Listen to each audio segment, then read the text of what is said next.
afụ m ife onyonyo enene m ife onyonyo ebe anụmanụ ambasada ejesi na-akọwaziri ndị obodo na-ebutuzife obi fada jụkwa anụ na nke a mee nke a ejikwa wee gbaa nwa nnụnụ nne eji wee felu na ife a na-eme bụ ife ọdịnala ịghọtago na ọbụrụ nke na ọbụrụ ha bịarọ n'iwe ha bịakwa n'iche okwu and ife abịakwa n'imebi iwu ndị obodo na ifefa na-emebi ife gbasata arụfa bụ ka ọsọ si na befa Igbo kinki nke enu nke ana na-asa ile ka a wee kọtuo ndị obodo uche ka obi fa wee dajụọ ka fa wee butuo na ife a na-eme abụrụ ife ọjọọ ịghọtago ọ na-asa ile ife a na-eme abụrụ ife ọjọọ ifulia onye kpatara asị na onye ngwele kpatara nkụ arụrụ sili asị na onye kpatara nkụ arụrụ si na ngwere ya bịalie ọrụ onye kpata nkụ arụrụ si ngwere ya bịalie ọrụ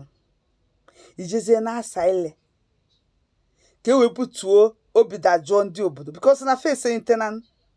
ife nsenite niile afa na-esenite bụ unu nwa na-akpati ya ị na-eme Igbo kinki Igbo ọsịnọ Igbo genede ọsịnọ eze ndị Igbo gasị ihe mere na be unu imela na ana Igbo imela eze ndị Igbo na ana Igbo ibi obodo a na-eme eze ndị Igbo ibi obodo a na-aya n'ego enu obodo bụ na afụchata 10 rand gị anya like this ha jiri anya afụ ego ibiogodo ebe na-ere afịa sef fafụ 10 rand ka ịtọsị idekwasara ya n'elu tebụl asị hi gị na-ekwu ego gị wepụkwa ego a na ya achọkwa ka ọkwụọ frend gị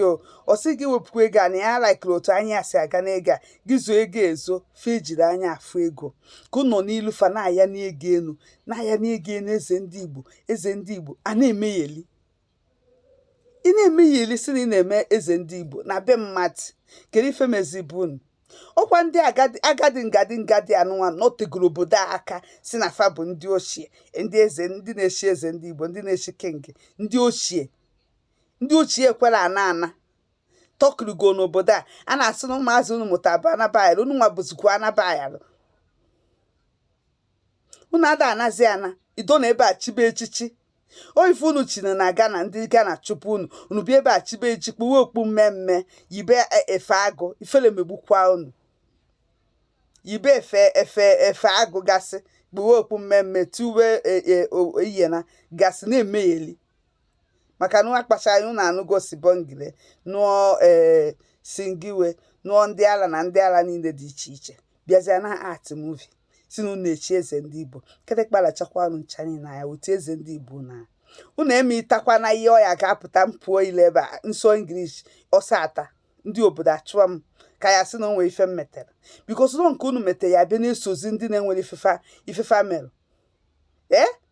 anyị nwa bụ na kwa ụtụtụ fue ifefe agba na ịtọ na steeti onwe ike gịwa na-aza eme eze ndị Igbo ụlọ akpa ahịa ka ị na-esi ije sie zipụ ndị na-eje elele gị hide ya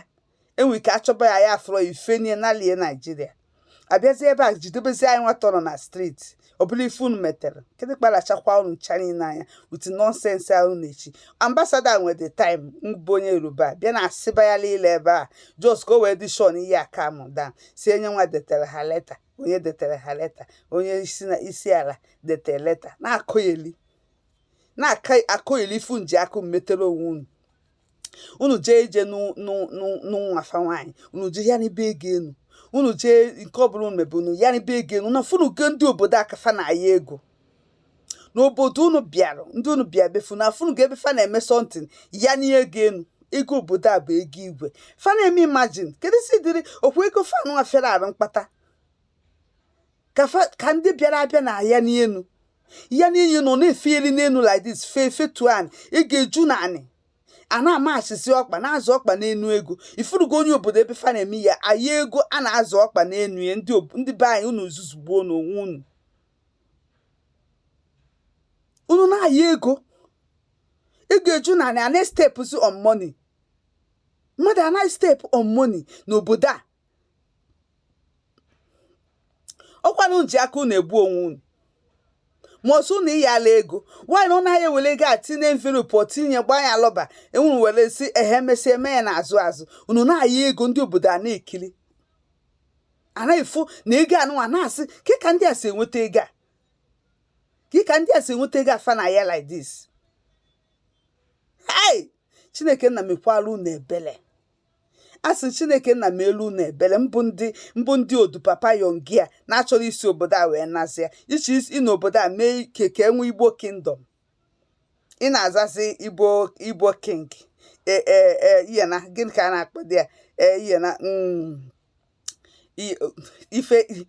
ịza asịsị anyị je mesie chọwazịa wee unu eji wee nwe Igbo kingdom. Ebele unu emegbuoro m because na ọgwụ ọzọ anyị atasu ebe a si nọ ndị be anyị. Ọgwụ ọzọ anyị atasu ebe a si nọ ndị be anyị afọ unu ya bụ sọlị ma ngwongwo na ngwongwo nwekọsị n'obodo a ma ngwongwo property unu nwekasị property unu nwere n'obodo a bụsị anabaghịla fa sụọ ya ka akwụmisi anya ọkụ. Otu m na George ọba ego nwe ofu property nwere nkwụba n'ezi ebe a agbafa ncha n'ihe ọkụ lelie gbasịa anya ọkụ na-ebidokwa ụwa n'isi ndị ala ị na-aya n'ihe ga enu ị na-eme eze ndị Igbo onye chiri ihe kodo echiri ya eze ndị Igbo ndị ike nwekwa ife a na-akpọ onye una na-emegheli na-ana ego n'iyi ma ndị yasa na steeti na-ata afụ karị na-echi eze ndị Igbo na-emegheli Igbo king and Igbo queen. Igbo queen fagasịkwa bụkwa ụmụ anụmanụ ụmụ nwaanyị obodo ejechie ya ka echie Igbo queen nyanwa bụrụ Igbo king. Kịtị kparachakwa unu chani n'anya. Ambassador herself nwere time ije na-akọ nonsense because ọ bụrụ mbịa nọ ju n'ọnwa ezu ike because enwe nke gbaso lekụsalịa n'ọnụ nwa bụ ndị na-emeri ya ka ya kaba na-arụ jide unu chani na unu n'iyi ọgwụ tasịrị ụmụ nwaanyị ka ya egbusi unu bụ ụmụ nwoke ka ya sụ na akwụ subinete unu akwụkwọ isi unu yere oye ndị ala were ego na-ese ndị akpịrị ndị obodo akpịrị ejiri anya afụ ego akpịrị ego na-adọfa ka gị na-egosife gị na ya n'ege na-eme nọnsens fasị ịbịa obodo fa ịbịa nọchiri mebe nọnsens kịrị kparachakwa unu chani na anya mbụ ndị ala chọta ata ka anyị yere iji afịa asị na ha na-abịa enye nsogbu saịdị anyị ọ bụrụ ife unu metere alụsokwu na ebe a ndị ala ijere na Naijiria jeme Igbo king mee eze ndị Igbo ịbịa n'obodo mmadụ amaala mmadụ ka ịbịa ime Igbo king gbukwa ya ebe a.